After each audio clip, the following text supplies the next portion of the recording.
अब खीर को अमृत स्वरूप माना गया है शरद पूर्णिमा के दिन, कि वो अमृत का एक पात्र होता है और अमृत ग्रहण करता है वो चांद से, जिस समय आपकी उसकी रोशनी में उसको रखा जा सकता है। अब लोगों के मन में सवाल ये है कि ग्रहण है तो उस समय हम चंद्रमा की रोशनी में उसको रख नहीं सकते, बाहर रख नहीं सकते। अब सवाल ये है कि हम खीर बनाए कब, उसको ग्रहण कब करें, उससे जुड़ी पूजा अर्चना विधि विधान है उसको कैसे करें। देखिए, मैं यहाँ दोनों आचार्यों से बिल्कुल सहमत हूँ, बहुत उत्तम तरीके से उन्होंने समझाया। पर मैं यहाँ एक छोटी सी बात आपको कहता हूँ, जो भ्रांति है कि हम बनाएं किस टाइम, रखें किस टाइम, कंफ्यूजन यहाँ क्रिएट हो रहा है। मुझसे भी अब तक कम से कम 50 लोगों ने ये बात पूछी होगी और मैं सबको जवाब यही दे रहा हूँ कि देखिए, अगर आप पहले, जैसे अभी नंदलाल जी ने कहा, बहुत अच्छे तरीके से कहा कि आप बना के 3 बजे से पहले ही हवन कर लें और उसको बेलपत्र से ढक के रख दें तो बहुत अच्छी बात है। पर सबसे बड़ी समस्या ये है कि हमें चंद्रमा के समक्ष रखना है, तो तब तक संभालना रखना थोड़ा दिक्कत का कारण है। तो आजकल घर छोटे हैं, स्थान नहीं है, तो मुश्किल ये होती है कि रखे कैसे। तो बेटर होगा कि अगर हम रात को 2:30 बजे के बाद ही बनाएं और उसके बाद रख दें और प्रातः 4 बजे के बाद शिव को भोग लगाकर उसके बाद प्रातः में सबको दें और खाएं प्रसाद स्वरूप, तो सबसे उत्तम होगा। कोई शंका का विषय नहीं है, क्योंकि किसी तरह का कारण, देखिए, विधि विधान को पूर्ण करना और समय के साथ, क्योंकि भागदौड़ की जिंदगी में दोपहर को 3 बजे तक सारा कार्य करना थोड़ा मुश्किल काम होगा।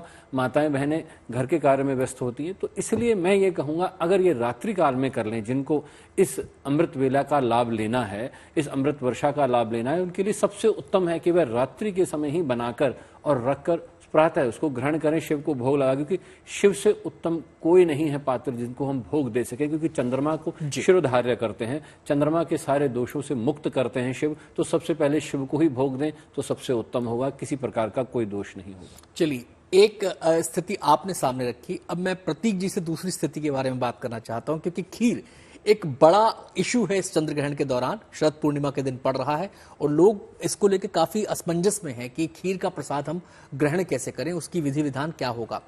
अब एक तो स्थिति जेपी जी ने आपके सामने रख दी, प्रतीक जी। अब एक सवाल मैं आपसे पूछना चाहता हूं कि मान लीजिए ऐसा हो सकता है क्या कि खीर सूतक काल लगने से पहले हमने तैयार कर ली, उसमें तुलसी का पात्र उसके अंदर डाल दिया और हमने उसको तैयार करके अपने घर में रखा, और 2:30 बजे जब सूतक काल, मोक्ष काल की जब शुरुआत हो रही है, यानी कि जब ग्रहण खत्म हो रहा है, उसी खीर को हमने जो दिन में बनाई थी उसको हम 2:30 बजे चंद्रमा की रोशनी में रखते हैं, तो उतना ही प्रभाव, उतना ही अमृत वैसा ही रहेगा उसमें।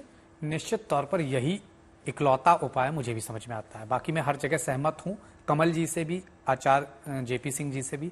लेकिन एक चीज यहां समझनी होगी, जैसा कि रात के 2:24 के आसपास ग्रहण खत्म हो रहा है, अगर आप उसके बाद बनाते हैं तो मध्य काल 4 बजे के पहले पहले का आसुरी काल भी कहा गया है। तो मैं कभी भी नहीं कहूंगा आप उस समय बनाइए और फिर खाइए। तो जो आप कह रहे हैं आनंद जी कि 4:05 दोपहर में इसके पहले खीर बना ली जाए, इस पर तुलसी दल, बेलपत्र आसपास रख दिया जाए और 2:30 बजे के बाद चंद्रमा की रोशनी में से ले जाया जाए और सुबह प्रातः 5 बजे, 6 बजे, 8 बजे इसे खा लिया जाए, यही एक समाधान इस शरद पूर्णिमा का अमृतत्व प्राप्त करने का है। क्योंकि 16 कला अपनी जगह, शरद पूर्णिमा अपनी जगह, लेकिन कहा जाता है इस दिन आकाश से अमृत वर्षा हो रही होती है। लेकिन अमृत वर्षा कहीं ना कहीं तब ग्रहण में परिवर्तित हो जाती है जब चंद्र राहु की युति है और ग्रहण भी पड़ रहा है। तो निश्चित तौर पर बहुत अच्छा समय नहीं है, प्लैनेट आपके नेगेटिव स्थिति में है, उस दौरान रखी हुई खीर, उस दौरान बनाया हुआ खीर निश्चित तौर पर खराब रहेगा। तो सिर्फ एक ही कहीं ना कहीं उपाय मिलता है जो आपने बताने की कोशिश करी हमारे दर्शकों को, कि 4 बजे के पहले खीर बनाइए, 2:30 बजे के बाद चंद्रमा की रोशनी में रखिए, प्रातः काल इसे शिव भगवान को पहले अर्पित करिए। उसमें कुछ भी अगर विष की मात्रा है या कहीं से भी कोई प्रॉब्लम ग्रहण का है तो पहले कहीं ना कहीं शिव बाबा को अर्पित करने से वो चीजें नलीफाई होंगी, उसके बाद आप उसका ग्रहण कर सकते हैं।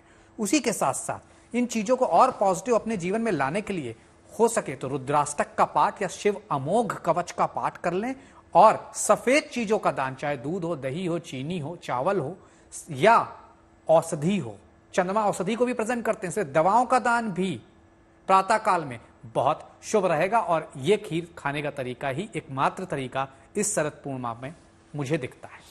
चलिए, अब सीधा हम दिवाकर जी का रुख करते हैं। दिवाकर जी, अब ये तो प्रोसेस हुआ, 4 आचार्यों से हमने 4 पहलू उसके समझे, और कहीं मत एक जैसे भी है, कहीं में थोड़ा सा मतांतर भी है, वो हो भी सकता है, इतनी आजादी तो हमारे धर्मशास्त्र हमें देते ही हैं। खैर, मैं आपसे जो समझना चाहता हूं कि अब हमने खीर एक पहर में बनाई, दूसरे पहर में हमने उसको अमृत काल के लिए रखा, अमृत प्राप्त करने के लिए रखा। अब इस खीर को ग्रहण करने से पहले क्या कोई विधि विधान अपनाना और ज्यादा उचित रहेगा? क्या कोई जप तप करना और ज्यादा उचित रहेगा? क्या किसी किस्म की कोई पूजा पाठ उसके बाद ग्रहण करना और ज्यादा उचित रहेगा, उपयुक्त रहेगा? देखिए, जो ये प्रसाद है ये अपने आप में अमृत है। हम आचार्य जेपी सिंह जी से और भट्ट जी से भी हम सहमत हैं, लेकिन अगर हम रात में भी बनाते हैं तो बहुत बड़ा कोई दोष नहीं आएगा, क्योंकि आचार्य कमल जी ने कहा कि कोजागर, रात में जागरण की स्थिति बनती है। तो जब हम सोते नहीं हैं तो हम ग्रहण के बाद भी उससे पहले हम पूजन करेंगे, मंत्रों का जप करेंगे और अपने इष्ट देव के मंत्रों का जप करेंगे। तो उसके बाद हम स्नान करके हम प्रसाद बना करके अंतिम प्रहर में रख सकते हैं। उसके बाद एक विकल्प अच्छा है, उसके बाद सुबह सूर्योदय के बाद स्नान आदि से निवृत्त होकर के जो ग्रहण का दान है उसको करने के उपरांत प्रसाद को भगवान शिव को और अपने इष्ट देव को पहले खिला लीजिए, उनको समर्पित कर दीजिए। उसके बाद आप परिवारिक जनों को बांटिए, परिवारिक जनों को खिलाइए और स्वयं भी ग्रहण करिए, तो निश्चित ही इसका लाभ प्राप्त होगा, इसमें संदेह की बात नहीं है। ग्रहण के पहले भी, सूतक आरंभ होने के पहले भी बना करके, जैसा कि प्रतीक जी ने कहा, वह भी एक विकल्प है। दूसरा, रात में भी आप बना सकते हैं। यह दोनों विकल्प है, सुविधा अनुसार इसको आप पालन कर सकते हैं, मान सकते हैं। मैं कमल जी बहुत संक्षेप में आपसे जानना चाहूंगा, फिर मुझे एक छोटा सा ब्रेक लेना है जल्दी से। बहुत संक्षेप में मैं आपसे जानना चाहूंगा कि जब हमने खीर बना ली, चाहे हमने रात में बनाई या हमने 4 बजे सूतक लगने से पहले बना ली, अब उस खीर को हमने चंद्रमा की रोशनी में रख दिया ग्रहण खत्म होने के बाद, तो क्या इसको भोर तक चंद्रमा की रोशनी में रखें या फिर कुछ एक समय तक उसको रखने के बाद हम वापस अपने घर के अंदर उसको ले आएं? दूसरी चीज जो मैं आपसे समझना चाहता हूं कि उस खीर को उसी रूप में ग्रहण किया जाए या उसको अग्नि पर फिर से गर्म करके ग्रहण किया जाए? देखिए, मैं आपको एक सिस्टम समझा देता हूं, जो वैदिक सिस्टम। शरद पूर्णिमा की जो खीर बनती है वो मूलतः महालक्ष्मी के निमित्त बनती है, ठीक है जी, और चंद्रमा के निमित्त बनती है।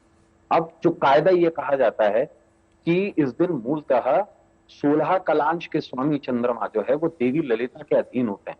मूलतः ये रात महाराज की रात्रि भी है, तो ऐसे में महालक्ष्मी की और ललिता की आहुति देने के पश्चात में ये महाप्रसाद बन जाता है।